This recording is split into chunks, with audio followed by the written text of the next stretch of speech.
KF-21 카타르 2조 원 계약협. 미 CNN 한국 공군 수준 상상 이상. 우크라이나 사상자 100만 명 넘어. 우리 공군의 차세대 주력 전투기에 미사일을 공급하는 독일 방산업체가 북한 해커에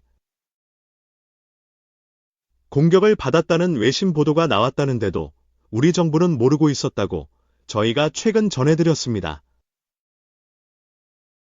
오늘 8일 국방부 국정감사에서도 이 내용이 나왔는데 국방부는 해킹 사건의 중요성을 제대로 파악하지 못했다고 말했습니다. 지난달 24일 북한 해커 조직 김숙희의 방산업체 공격 우려에 대한 독일 정부의 주의 공고. 지난달 27일 독일 유력 매체 슈피겔의 KF-21 미사일 공급업체 딜 디펜스에 대한 김숙희의 공격 보도. 우리 정부는 지난 4일 시작된 SBS 연속 보도로 뒤늦게 해킹 사건을 파악한 것으로 드러났습니다. KF-21 기밀이 유출됐을 수 있지만 국방부는 이번 해킹 사건의 중요성을 평가하지 못했다고 털어놨습니다.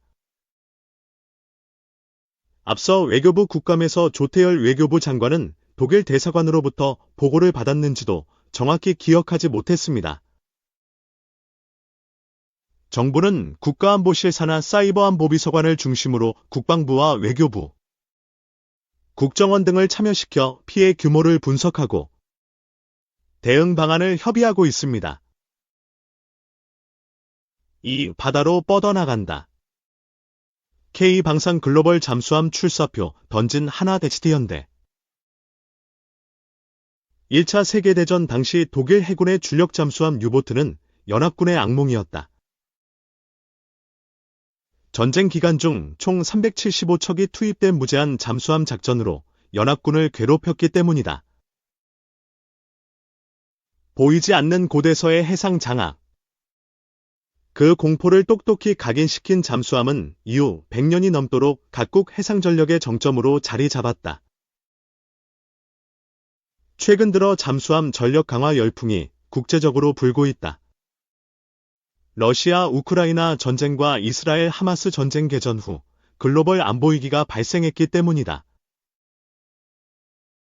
중국의 대만 복속, 남중국해 장악 시도와 후티 반군의 홍해 통제까지 겹치며 각국의 해상전력 강화 필요성이 급격히 대두됐다. 비대칭 전력 취급을 받으며 첨단 고부가가치 기술을 요하는 잠수함의 중요성이 커지는 시기다. K해양방산의 기회가 왔다. 그간 지속해서 독자 기술 잠수함을 개발하고 생산해온 한국 잠수함 산업계가 세계적으로 주목을 받고 있다. 하나오션과 HD현대중공업, 현대중공업, 이강체제를 중심으로 한 K잠수함이 여타 무기체계와 함께 세계 무대로 본격적으로 진출 중이다. 명실상부 국내 최강자는 하나오션이다. 하나오션은 현재까지 국내에서만 잠수함 16척을 건조했다. 대한민국 해군 주력 잠수함인 도산 안창호급, KSS 배치 1, 장보고 배치 1 등의 건조를 도맡았다. 지난해 12월에는 장보고 배치 1의 후속함인 장보고, 배치 2의 세번함 입찰에서 우선협상 대상자로 선정되기도 했다. 탄탄한 국내 포트폴리오를 바탕으로 해외 수출에도 힘쓰고 있다. 2004년 이후 수출 이력만 6건에 달한다. 또 다른 강자 현대중공업은 잠수함에서는 하나오션 대비 점유율은 낮지만 만만찮은 경쟁력을 지녔다. 국내에서 9척을 건조했다. 최신함인 도산 안창호급 건조 이력도 보유 중이다. 아직 수출은 없지만 본격적으로 해외 수출에 나선다는 계획이다.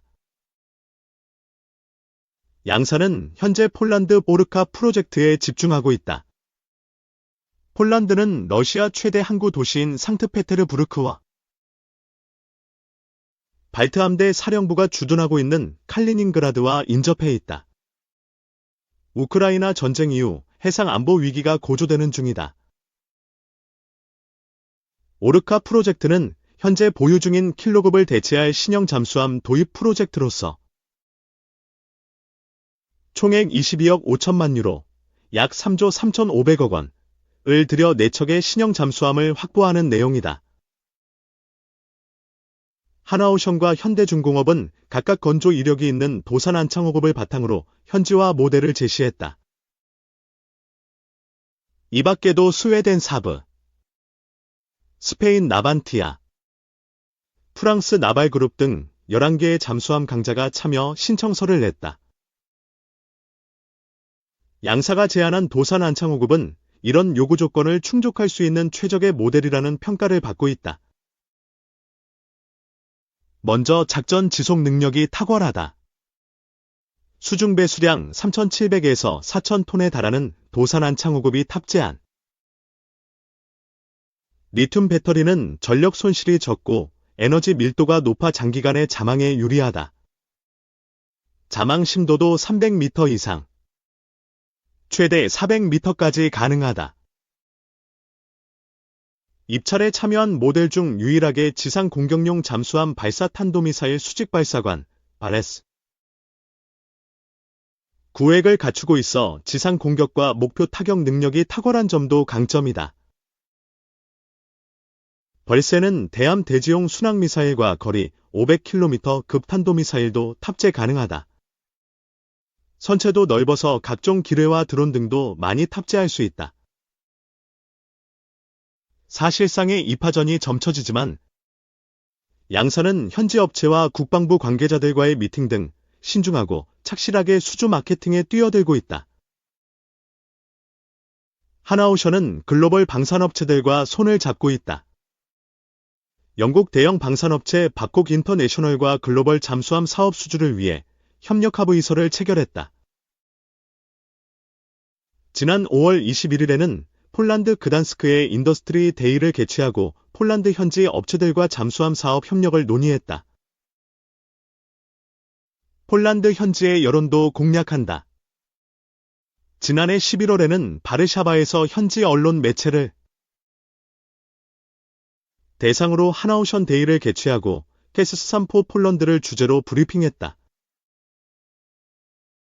현대중공업도 폴란드 현지에서 개최된 국제해양 안보 포럼에 참여해 폴란드 해양 안보 솔루션을 제시하는 등 현지 소통에 힘쓴다. 특히 현대중공업만의 경쟁력 확보를 위해 오르카 프로젝트 참여 의향서를 낸 11개 업체 중 유일하게 2가지 플랫폼, 3,000톤급 잠수함, 2,000톤급 잠수함을 동시에 제안했다. 이는 폴란드 해군으로부터 타사와 다르게 폴란드 해군이 선택할 수 있는 2가지 대안을 제시한 점이 인상 깊었다며 호평을 듣기도 했다. 업계에서는 이르면 7월 말경 상위 3개 업체가 선정. 내년 상반기쯤에는 우선 협상 대상자가 나올 것으로 보고 있다.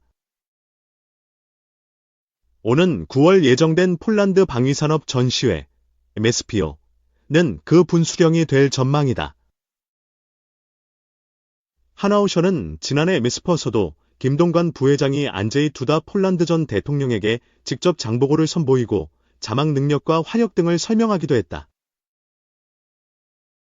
철저한 현지 소통과 준비로 폴란드 공략 의지를 보이고 있으나 난관이 없는 것은 아니다. 최고의 상승세를 보이는 한국 방산업계에 대한 기존 방산 강국의 견제도 심하기 때문이다.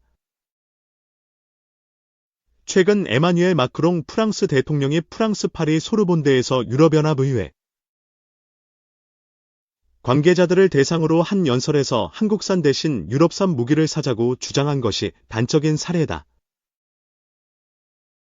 EU에서는 지난 3월 유럽방 위산업 전략, 이다이스를 발표하고 2030년까지 유럽산 무기 비중을 현재 20%에서 50%로 늘리기로 결의하기도 했다. 동시에 유럽투자은행에서 유럽 내 방위산업체와 폴란드의 금융 지원을 꾸준히 추진 중이다. 사실 유럽산 잠수함의 기술력도 결코 부족하지 않다. 실제로 경쟁국인 독일과 노르웨이가 공동 개발한 U212CD와 그 개량형인 U212FNS는 각각 수소 연료 전지와 리튬 배터리를 탑재하며 기술 경쟁력을 입증한 상태다. 진수 예상 시점이 오르카 납기를 맞추기 빠듯하다는 단점이 있지만 최근 폴란드가 한국에서만 대량의 무기를 구매했다는 점과 유럽 국가들의 견제를 고려하면 유럽 잠수함의 강세도 현실이 될 수 있다. K 잠수함의 진격이 큰 파도를 넘으려 안간힘을 쓰는 가운데 오르카를 필두로 글로벌 대형 수주전을 앞둔 하나오션과 현대중공업이 팀코리아로 뭉칠 수 있을지도 시장의 관심거리다. 양사가 컨소시엄을 맺고 물량 공동 수주 전략으로 가격 경쟁력과 납기 준수율 등을 효율적으로 잡는 방식이 유리하기 때문이다. 생산 물량과 도크 한계 문제에서도 자유로워진다. 해외 업체들을 대상으로 대규모 수출을 기획하는 만큼 민관군의 유기적 연결이 중요하다. 내부 경쟁 요소가 제거되면 더 긴밀한 협력으로 국가적 수주 경쟁력을 확보할 수 있다. 우선 현대중공업은 팀코리아를 원하는 입장이다. 방산 수출에서 요구되는 절충교역을 기업 혼자 감내하기엔 어렵기 때문이다. 반면 하나오션은 다르다. 잠수함 기술력이 현대중공업보다 다소 앞선 상황에 굳이 협력할 필요는 없다고 생각한다. 실제로 하나오션의 잠수함 기술력은 현대중공업보다 우수한 것으로 평가받는다. 업계 관계자는 하나오션은 도산 안창호급 초기 1, 2번함을 건조한 데다 현대중공업에게 일부 기술과 장비를 제공한다고 설명했다. 선행 모델이 없는 초도함을 건조했다는 점에서 발주처로부터 기술력을 인정받은 셈이다. 컨소시엄의 실제 효용성에 대해서도 의문부호가 붙는다. 과거 일본을 비롯한 잠수함 제조 국가들이 수차례 컨소시엄으로 국제 잠수함 입찰에 뛰어든 적이 있으나 한 차례도 성공하지 못했기 때문이다. 다만 양사가 겪어야 할 수주전이 오르카 프로젝트 한 번만이 아니란 점을 들어 전향적 협력을 요구하는 목소리도 있다. 캐나다 잠수함 프로젝트, 필리핀군 3차 현대화 사업 등 오르카 이상으로 거대한 수주전이 많이 남아있기 때문이다. 오르카의 성공적 수주로 캐나다 등지에 어필할 포트폴리오를 확보하는 한편 밀려들 대량의 수주 물량에 대비해야 한다. 캐나다는 현재 3,000톤급 디젤 잠수함 12척을 도입하고자 한다. 최대 70조 원에 달하는 초대형 프로젝트다. 하나오션은 캐나다 방산 세계사와 업무 협약 등을 체결하며 독자적 영향력 확대에 나섰다.